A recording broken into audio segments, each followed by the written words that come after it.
And my wife is like going, why are you sitting here? Just click it and buy the dang thing.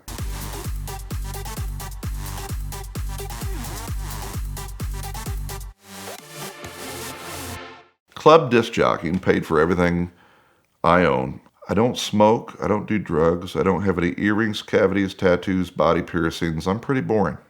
But I can throw a hell of a party. And I DJ'd for 26 years. Had a great time. My wife married the biggest fuddy-duddy in the history of partying. But I was fascinated by vehicles that radio stations have. And now they wrap all kinds of cool things in radio station promo vehicles. There was an ambulance that ran around Indianapolis that said Jambulance on the side of it. What a great idea. They had a lot of awesome vehicles that you can think of that your local radio station had. But the larger radio stations would have the world's largest boombox. And you'd like, hey, come to the Georgia State Fair and see the world's largest boombox. And the boombox trailers were made all in northern Indiana by two different companies. And I thought they were the coolest things on wheels.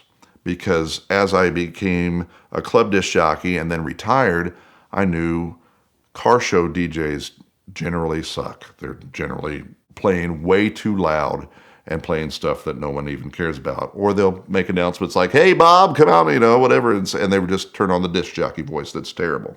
I went on a hunt to find one of the world's largest boombox trailers. And through the 90s, if you remember, they were double cassette decks. Well, cassettes were long gone by that time.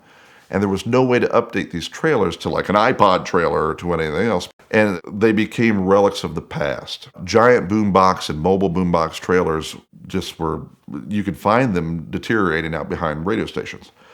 And then they'd get full of bees and they were just a mess. So I went on a hunt to find one of the last remaining boombox trailers. And believe it or not, there was a Reddit post that someone had taken a picture that they saw this boombox trailer in West Virginia, and isn't this cool? And it was about a year old by the time I saw it. And I messaged the people and I said, where did you see this thing at? And it kind of went crickets. But in the background, you could see a couple cars on a used car lot, and you were able to make out where the plates for the used car lot was. So at that point, I found out where the used car lot was. And then that led me to the mighty Google Earth. And as I looked down from above, there it was. The boombox trailer was still where the car lot was. So, of course, I called the car lot out of business. I started chasing down some of the businesses that were next to it. And I ended up with a karate studio. And I said, do you guys have a boombox trailer? And they said, sure enough, it is sitting out behind the building. It has been here for years. Good to know. Who owns the boombox trailer? Not a soul. Nobody knew anything on who owned the boombox trailer. I did a little digging and found out the call letters on the side of it, and the radio station had gone out, wheels up and turned into a different radio station, just like most of them do. They roll over every few years. The boombox in which I was interested in showed up on eBay. Find it on eBay. And I'm sitting there going, oh my God, it's the boombox. It's the right one. It's the call letters. It's everything I want. It's in Virginia. And my wife is like going, why are you sitting here? Just click it and buy the dang thing. So bought it. Bought it on eBay. Found out that the radio station, before it went wheels up, donated the boombox to the Boy Scouts of America. And the Boy Scouts of America had towed it behind the karate studio and abandoned it. No one had broke out any windows for it, and no one had done anything bizarre to it, but it was not in very good shape. And it was one of 3 left in the United States. One is on the back of the trucks that come up to the airplane and then go up and put the food and everything else in the airplane. Someone has put a boombox on one of those, and now they have the big Transformers boombox. There's another one that's in terrible shape somewhere in the Chicagoland area, and then I did see one in Canada, but it's not the right one. This thing is in great shape. No title, no nothing. Come get it. So I bought it on eBay, took off. I brought a whole set of wheels and tires off another trailer I had because of Lord knows how long. Went to the Hollywood Casino parking lot, jacked it up, put all 4 wheels and tires on the thing, and then took off back for Indiana. So here I am, driving on the turnpike at 80 miles an hour with the world's largest boombox on the back of my Dodge Dually.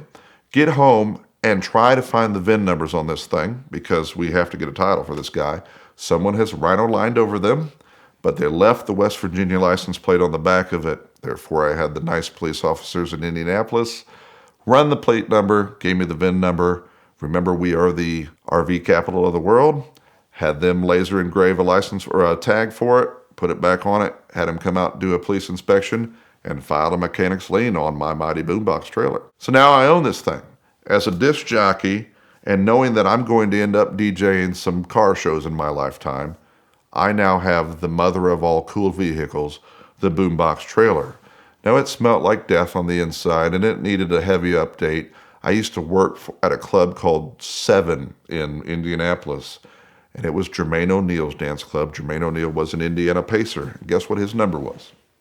I'll let you think about that for a second. But his club failed, and I ended up buying out all the equipment out of the club and put it into my Boombox trailer. So now not only do I have a minty mint, restored, beautiful Boombox trailer, but it is powered by some of the most expensive equipment that a club could buy, and it's available for rent for just about any car show. I have done a ridiculous amount of events with this thing. Like we had, now in Indianapolis, in the center of town is the Soldiers and Sailors Monument. Now this is an amazing, beautiful monument and the centerpiece of Indianapolis. And they have an event called Motorcycles on the Monument. And I may not be a motorcycle guy, but Southside Harley-Davidson is one of the coolest places on earth. And they invited me to DJ from my Boombox trailer on the monument in downtown Indy and just blast, as loud as I can throughout. But you got to think about this. This Boombox trailer has given me a ticket to do something in which I would never, ever, ever been able to do. You don't want to be the DJ under the Easy Up tent out there just blaring as loud as you can, and you turn on your goofy DJ voice. This thing's impressive. We put a TV in the front. It still has its cassettes. It is super duper cool. It was well worth not seeing it die. And as a disc jockey and kind of being a connoisseur of the past, because I'm a retro disc jockey, if that thing were to go away and die, then who would replace it and what would you replace it with? And at that point in time, your phone will hold more music than any cassette ever, but it still looks exact. And when people see it, it takes them back to a little bit easier time when it was put the cassette in, hit rewind, flip it quickly, put it back in. And it is super duper duper cool. Sitting in my backyard now. We've used it on VINwiki before when I looked like a Harlem Globetrotter. Of course, when we restored the inside and put the DJ booth back inside of it, because of course you have to have somewhere to broadcast from, it's all put back together, built with about barstool height. Put yourself a quality love seat in there if you want to, but it's air conditioned. You're not dying out in the sun anymore, and it really is super duper cool to have.